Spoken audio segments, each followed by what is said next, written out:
O Senhor é lindo, né? Glória a Deus. Gostaria que você abrisse a sua Bíblia no livro de Jeremias. Nós queremos meditar hoje numa palavra do profeta Jeremias, no seu capítulo 29.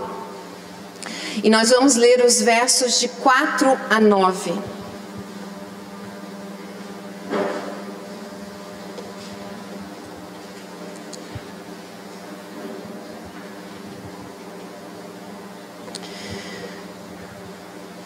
Esse texto que nós vamos ler é uma carta do profeta Jeremias ao povo que tinha sido levado cativo para Babilônia. Ele tinha profetizado antes de que essa tragédia acontecesse, e o povo está na Babilônia, e Jeremias então tem essa revelação de Deus, essa palavra de Deus, e ele envia essa carta. Então, a partir do versículo 4, nos diz assim: assim diz o Senhor dos Exércitos, o Deus de Israel, a todos os exilados que eu deportei de Jerusalém para a Babilônia. Edificai casas e habitai nelas, plantai pomares e comei o seu fruto, tomai esposas e gerai filhos e filhas, tomai esposas para vossos filhos e dai vossas filhas a maridos, para que tenham filhos e filhas. Multiplicai-vos aí e não vos diminuais. Procurai a paz da cidade para onde vos desterrei, e orai por ela ao Senhor, porque na sua paz vós tereis paz. Porque assim diz o Senhor dos Exércitos, o Deus de Israel: não vos enganem os vossos profetas que estão no meio de vós, nem os vossos adivinhos, nem deis ouvidos aos vossos sonhadores, que sempre sonham segundo o vosso desejo, porque falsamente vos profetizam eles em meu nome, e eu não os enviei, diz o Senhor. Amém. Você pode sentar, e nós queremos meditar nessa palavra. Ela começa já de uma maneira bastante estranha, porque o povo de Israel estava vindo de uma tremenda derrota que tinha sofrido do rei da Babilônia, Nabucodonosor.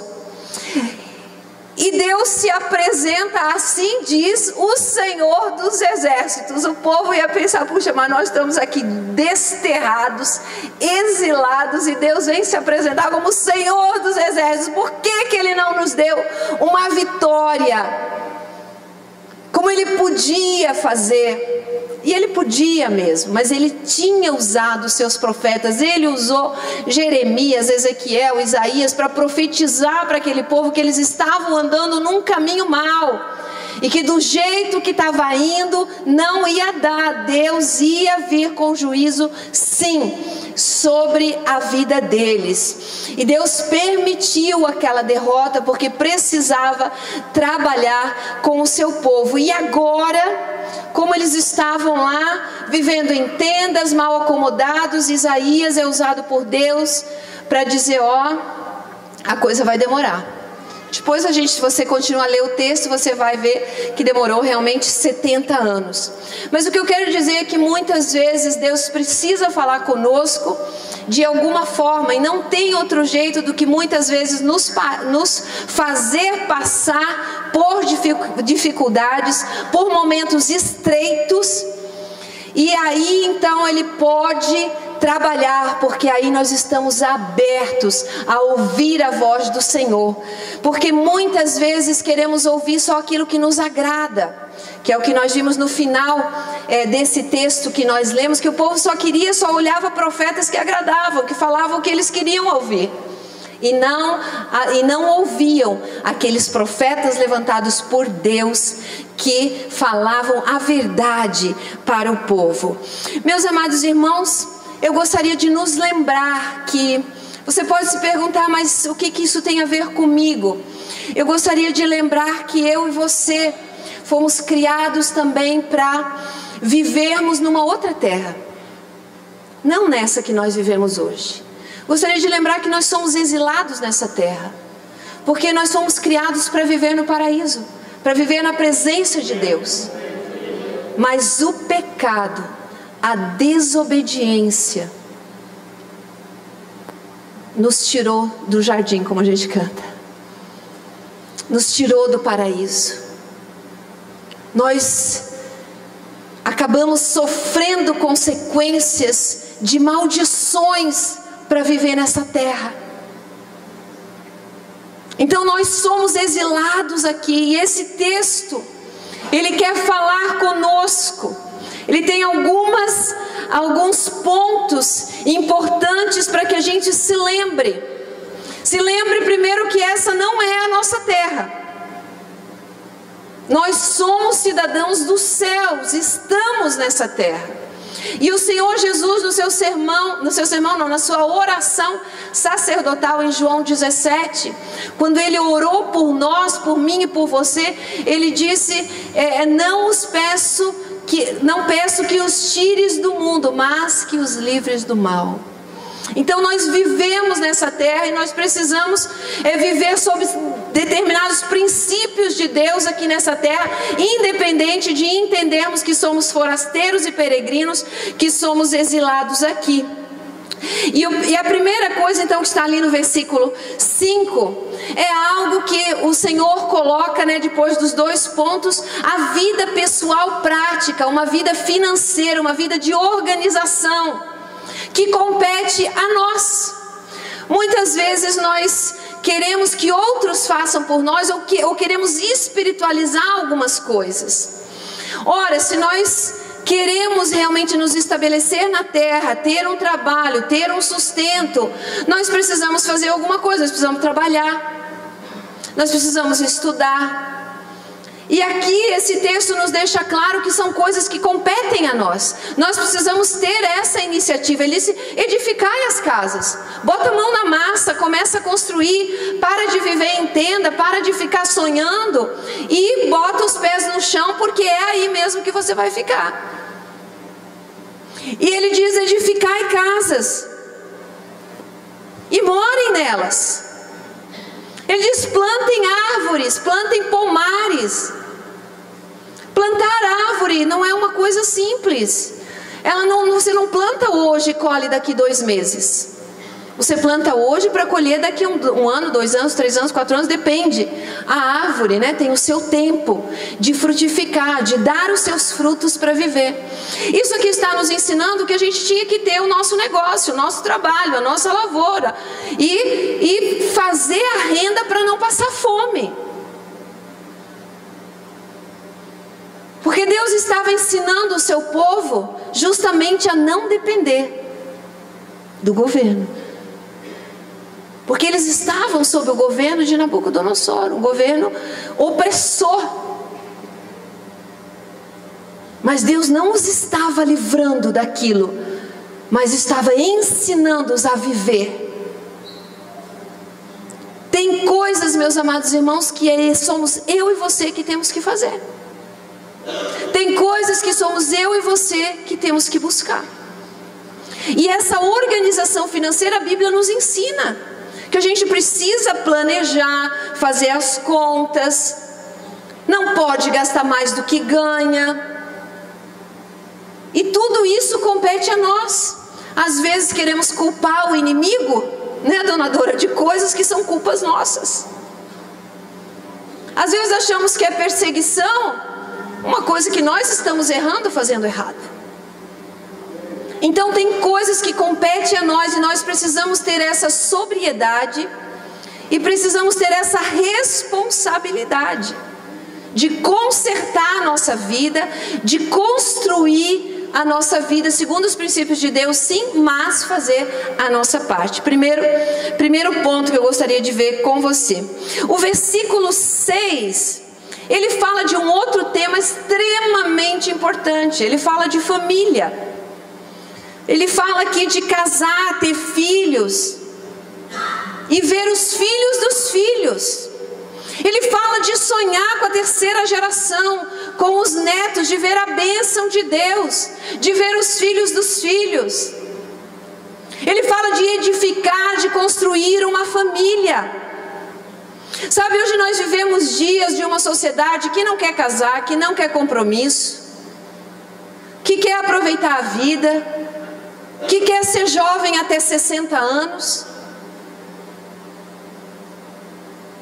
e que não está nem aí para nada. Mas o Senhor nos chama a responsabilidade. É nossa responsabilidade, enquanto filhos de Deus, formar uma família. Os solteiros aí se apressem, né? Quem já casou, por favor, cadê os filhos? E é tão interessante esse versículo, porque ele nos fala de algumas coisas interessantes. Tomai esposas e gerai filhos.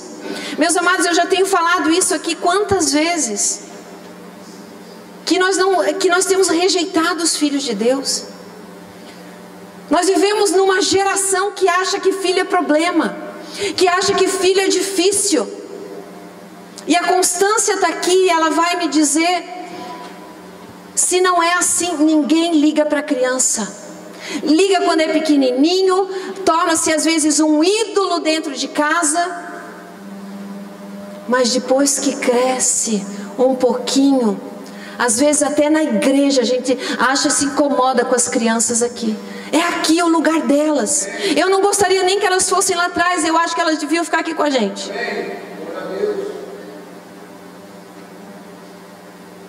Criança é bênção, é continuidade.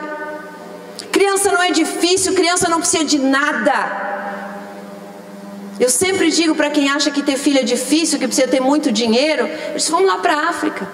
As crianças se criam sozinhas. E olha, deixa eu dizer uma coisa para vocês: morrer de fome é tão difícil.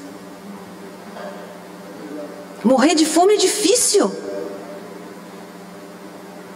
Tem gente que passa fome, mas morrer de fome tem que ser muito sério. Então não se preocupe, seu filho não vai passar fome.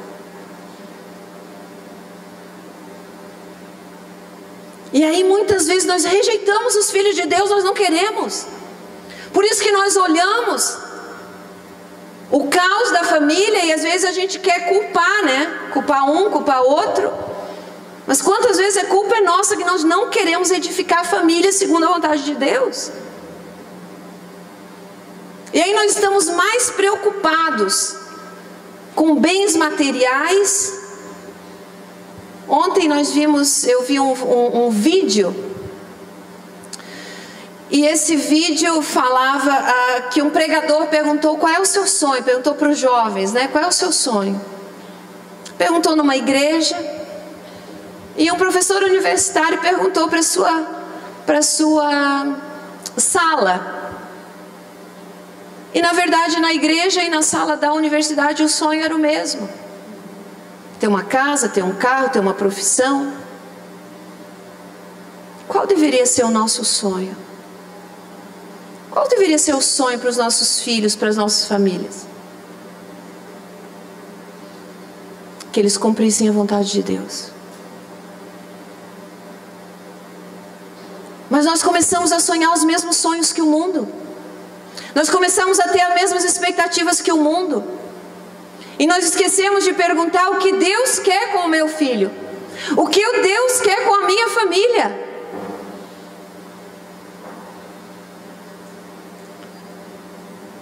E aqui diz: tomai esposas para vossos filhos e dai vossas filhas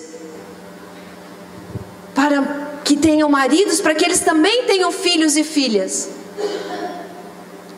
E a gente chega a alguns absurdos, né? Eu disse que eu ia contar, né, Duda?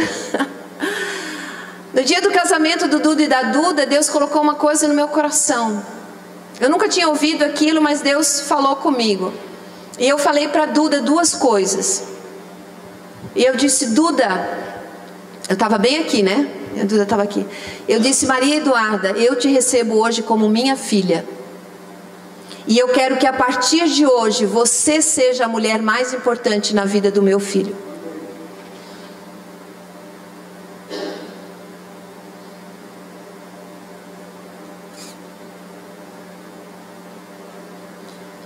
Algumas pessoas ficaram horrorizadas. Ana, o outro dia eu recebi uma enxurrada de mensagens de mães que acharam um absurdo, porque elas querem ser as mais importantes na vida dos seus filhos, porque elas não querem descer do trono, porque elas muitas vezes não têm do marido a honra que ela precisa, e aí ela precisa ter do filho, e aí ela atrapalha a nora. Então, meus irmãos, Deus tem todos os princípios que eu e você precisamos seguir, mas nós precisamos obedecer aquilo que o Senhor nos fala. O terceiro ponto que eu queria ver com você, que está no versículo 7, que nós lemos aqui, é sobre a cidade. Interessante, né? Deus fala da sua vida pessoal, da sua vida financeira, no aspecto financeiro, econômico. E daí ele fala da família, e daí ele fala da cidade. E nesse texto, é nesse único versículo que Deus manda orar. Deus não manda orar pelas suas finanças, pelos seus negócios. Deus aqui não está mandando orar pela sua família, mas Deus está mandando você orar pela cidade. E quantas vezes nós abrimos a nossa boca, ou nós abrimos o nosso Facebook ou o nosso Instagram para falar mal da cidade, para falar mal das autoridades, quando o que o Senhor nos mandou fazer é orar pelas autoridades estabelecidas, quem elas estão ali, sejam boas ou ruins, nós precisamos orar por elas. E nós precisamos orar pela cidade, porque diz, olha, ore e procure, e diz mais, não só orar, mas procurar a paz na cidade. Ora, quando nós conseguimos paz? Só tem um jeito de ter paz na cidade, é se as pessoas conhecem Jesus. Porque se elas não conhecem Jesus e há uma aparente paz, é aquela paz onde não há paz. Mas a paz que o Senhor quer para a cidade é uma paz de justiça social, é uma paz de igualdade, é uma paz de irmandade, é uma paz de comunhão, de comunidade. E há essa ordem, procurai a paz da cidade. Mas sabe, meus irmãos, nós estamos muito mais preocupados só conosco mesmos. Nós não estamos muito interessados na cidade. Nós não queremos orar pela cidade, nós não queremos buscar a paz da cidade, eu quero buscar o meu. Farinha pouca, meu pirão primeiro, né? É aquela história, mas não é isso que a Bíblia nos ensina. Mas procurai a paz da cidade. E meus amados irmãos, nós vamos procurar e nós vamos achar a paz da cidade quando nós ocuparmos lugares chaves na cidade. Por exemplo, nós, Luterana Renovada, temos uma vaga no Conselho de Saúde da cidade. A dificuldade de achar alguém que assuma estar ali. Eu nem preciso contar para vocês quem são as pessoas que estão ali, né? Quem é o presidente desse conselho?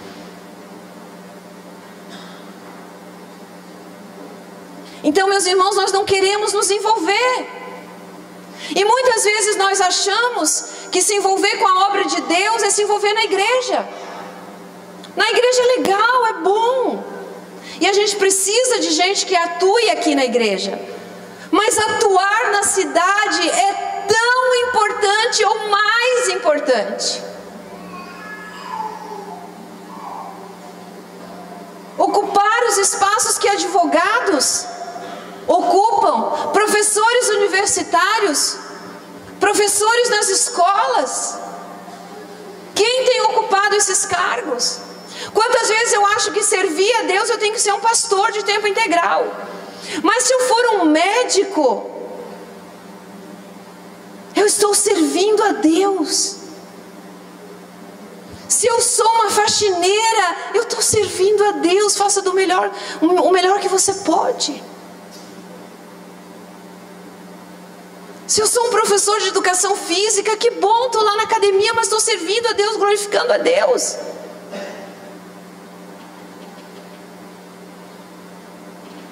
E nós precisamos entender que o Senhor Jesus precisa ocupar esses espaços, senão não vai ter paz na cidade. Nós ficamos muito tempo como igreja tentando tirar as pessoas do mundo e trazer para um gueto que nós começamos a chamar de igreja, para que um dia a gente fosse para o céu, para que a gente se cuidasse, não se contaminasse com o mundo e fosse para o céu. Há estatísticas tristes que dizem que uma pessoa só tem capacidade evangelística nos 3 primeiros anos de conversão. Depois de 3 anos ela não consegue mais evangelizar ninguém, porque ela não tem mais amigos que não são crentes, porque estamos totalmente envolvidos só com a igreja. E se você analisar a sua vida, você vai perceber que é verdade. E se você não tiver intencionalmente entendendo que você precisa ter um amigo do mundo, não é para você se contaminar, mas é para você iluminar e salgar a vida dele, a vida da cidade. É claro que eu prefiro me relacionar com os meus irmãos aqui da igreja. Sabe quando eu me relaciono com pessoas que não são da igreja? Eles falam coisas que eu não gosto, eles têm papo que eu não curto, mas eu preciso ter um papo diferente. Eu preciso trazer uma questão que seja relevante, que não seja fofoca, que não seja só aparência ou coisa material. Eu posso mostrar uma vida diferente. Eu posso influenciar. Deus nos deu esse poder tremendo de influência. E aí a gente se fecha e só quer influenciar o irmão na minha linha teológica, na minha não sei o que. Deixa isso para os teólogos. Vai influenciar alguém que nunca ouviu falar do Evangelho.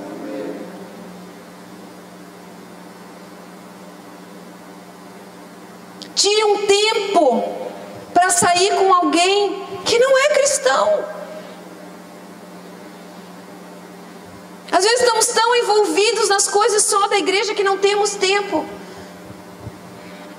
para procurar a paz na cidade. Então eu queria que a gente pensasse nisso, orasse por isso, que a gente lembrasse disso, que lá no meu trabalho, gente, se você trabalha 8 horas por dia, está cheio de gente ao seu redor. 8 horas por dia, olha a oportunidade de ser luz. Mas às vezes ninguém nem sabe que você é crente. Ou pior, o crente é o chato, é o que se acha melhor que os outros, é o que não conversa com ninguém, é o que não se contamina, é o santo.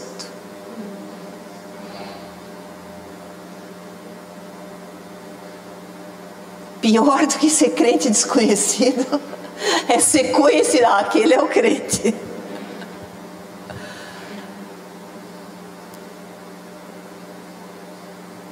Vamos procurar a paz na cidade.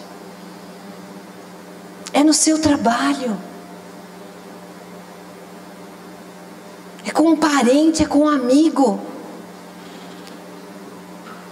Não é para você se contaminar, é para você contagiar ele. Aleluia. Tarcísio vive fazendo isso. Tarcísio chega atrasado, não é porque ele chega atrasado, é porque ele vai parando pelo caminho. Saiu às 5h30 de casa, chegou às 7h30 aqui, eu acho. Esse é o Tarcísio, ele vem evangelizando. Glória a Deus pela tua vida, Tarcísio. Tu me ensina. Aleluia. E por último, a quarta esfera que eu queria falar com você, que é a esfera da igreja, dos versículos 8 e 9, que dizem, o Senhor alerta Cuidado com os falsos profetas. Sabe, hoje ficou tão fácil ouvir coisas na internet, né? A gente vê pregação de todo mundo e a gente acaba ficando e ouvindo aquilo que a gente gosta. Eu ouço aquele cara, porque aquele cara eu gosto, ele fala aquilo que eu gosto, aquilo que eu acho que é certo. E tudo bem, tem gente muito boa mesmo, é bom, a gente se edifica, mas cuidado para não ouvir só o que você gosta. Você também tem que ouvir o que você não gosta. Faz parte. Muitas vezes nós somos desafiados, nós somos confrontados com aquilo que a gente não gosta. E a gente não gosta. Eu não gosto de ser confrontado. A minha reação primeira é... Mas depois, né? A gente começa a pensar, pois é assim mesmo, não faço, poderia fazer. E eu queria terminar essa meditação lendo mais alguns versículos desse mesmo texto, que falam do plano de Deus. Deus estava dizendo, façam isso, porque eu tenho um plano de continuidade. Vocês façam isso, mas continua, não para aí. Vamos ler a partir do versículo 11 até o versículo 14. Que a carta continua dizendo, Jeremias continua falando para aquele povo exilado, e continua falando para mim e para você, amém? Eu é que sei que pensamentos tenho a vosso respeito, diz o Senhor, pensamentos de paz e não de mal, para vos dar o fim que desejais. Então me invocareis, passareis a orar a mim, e eu vos ouvirei. Buscar-me-eis e me achareis, quando me buscardes de todo o vosso coração. Serei achado de vós, diz o Senhor. Farei mudar a vossa sorte. Congregar-vos-ei de todas as nações e de todos os lugares para onde vos lancei, diz o Senhor. E tornarei a trazer-vos ao lugar donde vos mandei para o exílio. O Senhor Jesus disse que Ele tinha ido preparar um lugar para nós. Há um lugar preparado para nós. E nós precisamos estar caminhando para lá. Porque o Senhor quer nos dar o fim que nós desejamos. Queremos ir para o céu, né, irmãos? Fala sério. Ele quer nos dar esse fim. O Senhor Jesus pagou o preço para isso. Nós estamos aqui num culto de ceia porque o Senhor quer nos dar isso. Quer nos dar esse fim que a gente deseja. Mas vamos buscar o Senhor de todo o coração. Ele quer mudar a nossa sorte. Ele quer ser achado por nós. Ele é o Senhor dos exércitos. Ele tem todo o poder na sua mão. Ele tem a história nas suas mãos. Vamos nos mover no ritmo dele e para onde ele quer. Vamos parar de espernear e fazer as coisas do jeito que a gente quer. E vamos andar no ritmo de Deus, nessa caminhada para o céu. Eu te convido a ficar de pé e assumir esse compromisso hoje com o Senhor. Não se esqueça, cuide da sua vida. Vida financeira, vida econômica, vida pessoal. Cuide da sua família, construa uma família, esteja em família. Procure a paz da cidade, ore por ela. E escute os profetas de Deus. Cuidado com os falsos profetas.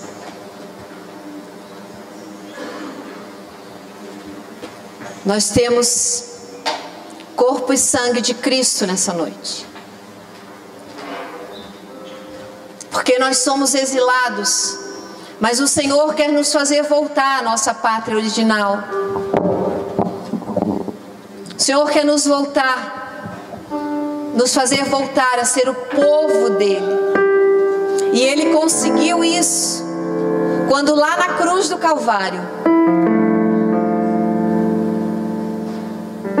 quando lá Ele sofreu, morreu, foi sepultado, mas ressuscitou ao terceiro dia e vive, para que eu e você tenhamos vida, para que eu e você influenciamos a cidade, para que a gente viva uma vida que glorifique esse Deus que deu tudo por mim e por você.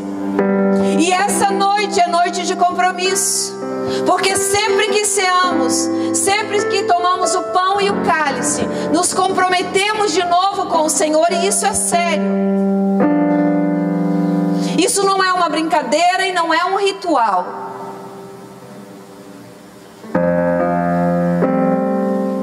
E nós não estamos aqui para julgar ninguém, mas a palavra de Deus nos ensina que nós precisamos examinar a nós mesmos.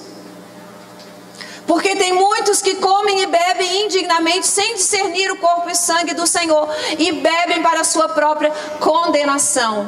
E por isso tem muitos fracos e doentes e muitos que dormem.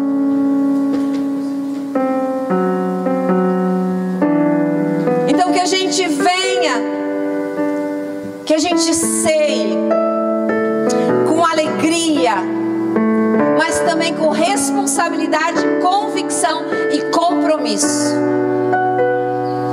Compromisso comigo mesmo, com o Senhor. Compromisso com a minha família. Compromisso com a cidade. Compromisso com a igreja.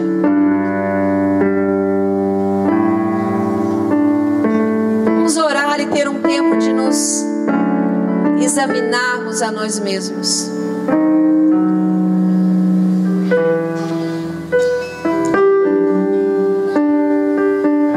Senhor, nós estamos aqui nesse dia e temos aqui pão e vinho. Senhor, nós só podemos participar dessa ceia porque o Senhor nos abriu o caminho, porque o Senhor abriu mão da sua glória, como nós cantamos, porque o Senhor veio até nós, o Senhor se fez homem. O Senhor viveu entre nós, andou entre nós, caminhou entre nós, nos ensinou.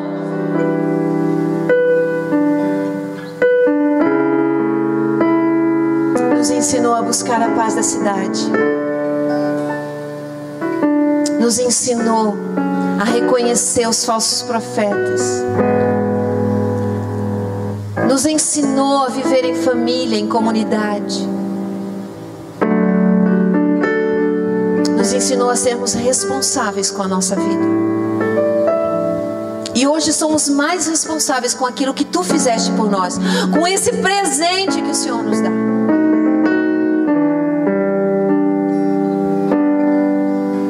Senhor, sonda o nosso coração. Vê se há algum caminho mau. Vê se há algum orgulho, Senhor. Vê se há alguma distorção do Evangelho, da Tua Palavra. Nos mostra, Senhor, para que a gente possa se consertar.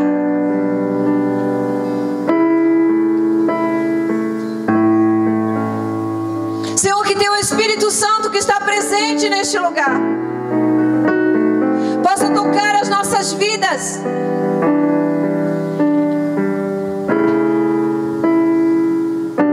Possa falar conosco.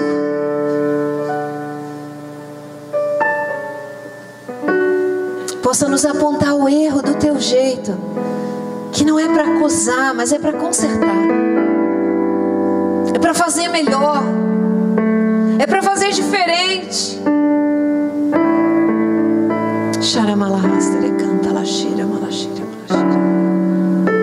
Vem, Espírito Santo. Vem, Espírito Santo, nos envolve. Envolve o nosso coração, a nossa mente, o nosso saber, o nosso fazer, o nosso dizer. Que seja submetido ao Teu prumo, ao Teu critério, à Tua palavra.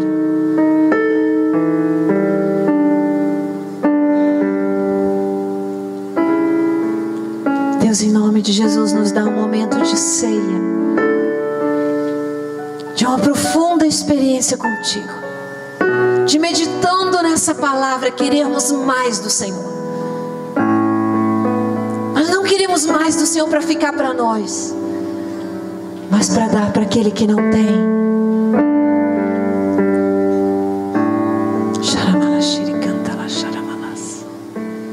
E assim possamos crescer, multiplicar. Esse texto também nos diz que não era para diminuir, para aumentar.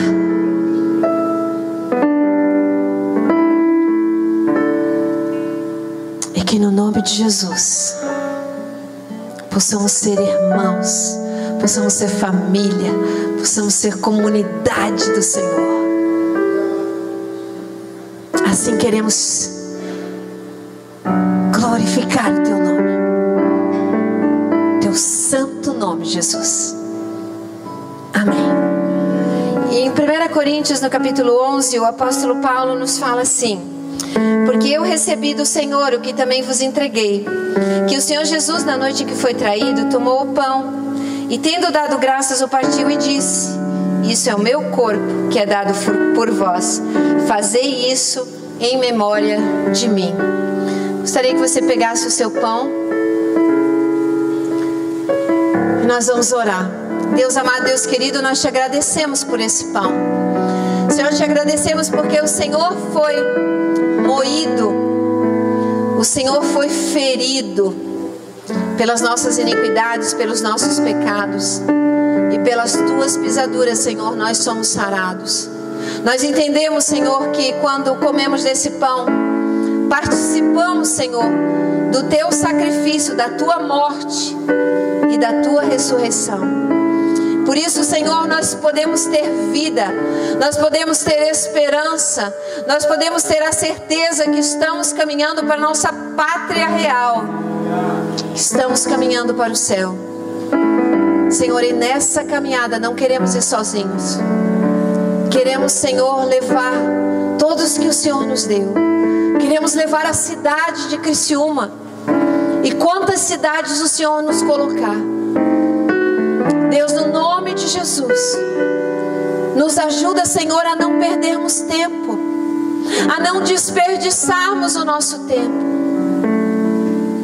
mas a sermos intencionais quando estamos na fila do banco, quando estamos andando pela cidade, fazendo as nossas atividades diárias, que nós possamos olhar aqueles que estão clamando, aqueles que estão em sofrimento, que nós possamos enxergar o nosso irmão, e nós possamos nos mover para eles, Pai, possamos nos arriscar. Deus, em nome de Jesus, nos ajuda, Pai, nos ajuda a sairmos da nossa zona de conforto. Tu és o nosso exemplo, Tu saíste, Senhor, Tu deixaste a glória do céu, e por isso hoje nós podemos participar como irmãos desta ceia, dessa mesa.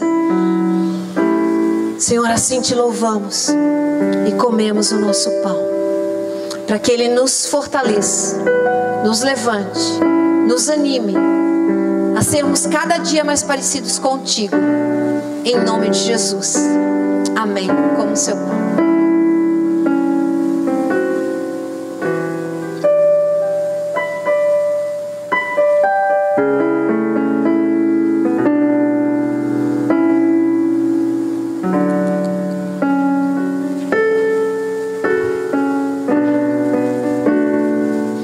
Por semelhante modo, depois de haver ceado, tomou também o cálice, dizendo: esse cálice é a nova aliança no meu sangue.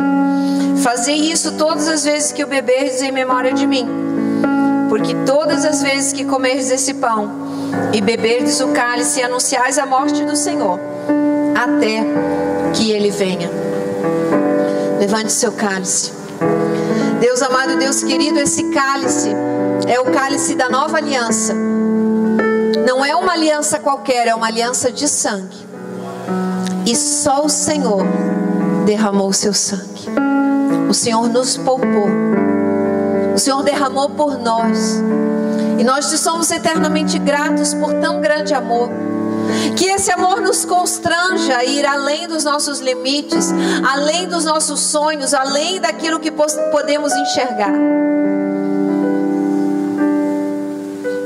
Tomando esse cálice, nós dizemos sim para o Senhor.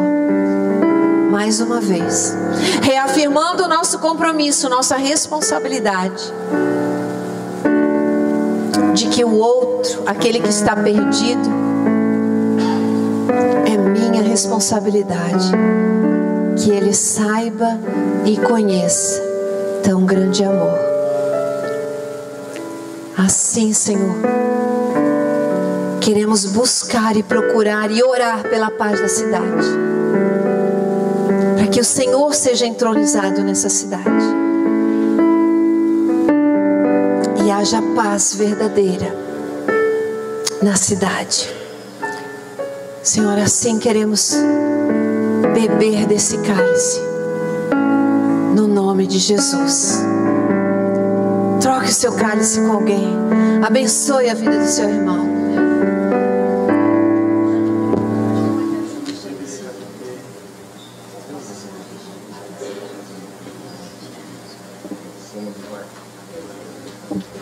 Sim, você pode beber o seu cálice.